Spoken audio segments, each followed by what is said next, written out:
আমার আল্লাহ বলেন, হে পৃথিবীর মানুষ, হে আমার বান্দারা, তোমরা দুনিয়ার মধ্যে গিয়েছো, আমি তোমাদেরকে দুনিয়ার মধ্যে পাঠাইলাম। পাঠাইবার পরে আমি জানি তোমরা অনেক অন্যায় পথে যাবে, অনেক কাজ করবে, যে কাজগুলোর মধ্যে তোমাদের গুনাহ হয়ে যাবে। হ্যাঁ বান্দা, তোমরা গুনাহ করবে তাও আমি ভালো মতো জানি, তোমরা পাপ করবে তাও আমি ভালো মতো জানি। বান্দারে, পাপ করার পরে, গুনাহ করার পরে একাই কি মসজিদের মধ্যে তোমরা কেঁদেছো, রব্বানা যালামনা, বলেন রব্বানা যালামনা আনফুসানা ওয়া ইল্লাম তাগফির লানা ওয়া তুরহামনা লানাকুনান্না মিনাল খাসিরিন বলে বলে মসজিদে কেঁদেছো, আসরের নামাজ পড়ে কেঁদেছো, যোহরের নামাজ পড়ে কেঁদেছো, মাগরিবের পড়ে কেঁদেছো, এশার নামাজ পড়ে কেঁদেছো। এ বান্দা, নামাজের মুসল্লা যখন বসে যাও, আমি আল্লাহকে তোমরা বারবার বল, আল্লাহ আমার গুনাহ মাফ করে দাও। তারপরও আমি তোমাদের গুনাহ মাফ করে নিই।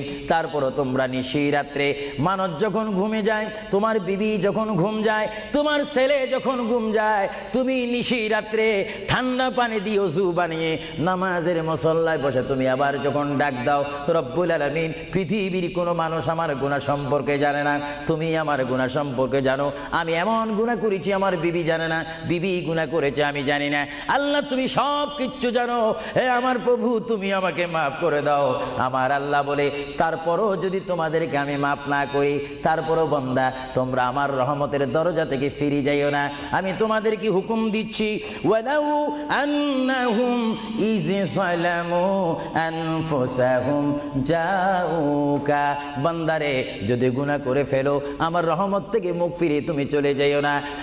বান্দা, আকাশ পরিমাণ যদি গুনাহ করো, পাতাল পরিমাণ যদি গুনাহ করো, সাগরের পানি পরিমাণ যদি গুনাহ করো, পাহাড় তুলনায় যদি তুমি গুনাহ করো, আমার দরবার থেকে তুমি নিরাশ হইও না।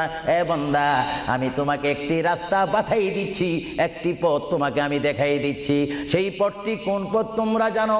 ওয়ালাউ আন্নাহুম ইয যালামু আনফুসাহুম জাউকা, বান্দারে, যখন তোমরা বরবাদ হয়ে যাবে, তখন তোমাদেরকে একটা পথ আমি তোমাদেরকে দেখাই দিলাম।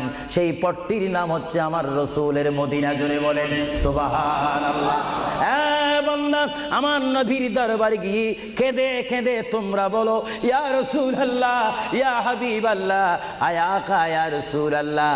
আল্লাহ কোরআনে বলেছে, ওয়ালাউ আন্নাহুম ইয যালামু আনফুসাহুম জাউকা ফাস্তাগফিরুল্লাহ ওয়াস্তাগফার লাহুমুর রাসূল। আল্লাহ বলেছে, হে বান্দা, তোমরা ডানে না গিয়ে, বামে না গিয়ে, পিছে না গিয়ে, তোমরা সরাসরি আমার নবীর কদমে চলে যাও। আমার নবীর কদমে গিয়ে আমি আল্লাহর দরবারে তোমরা তওবা করো।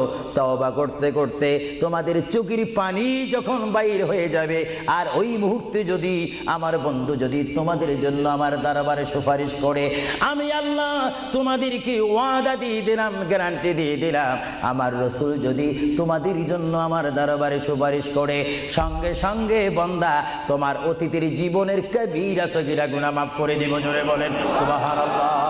আরো জোরে বলেন। আমার আপনার গুনাহ মাফ করার জন্য রাসূলুল্লাহর দরবারে যাওয়ার দরকার আছে কিনা? চিৎকার জীবন আছে কিনা?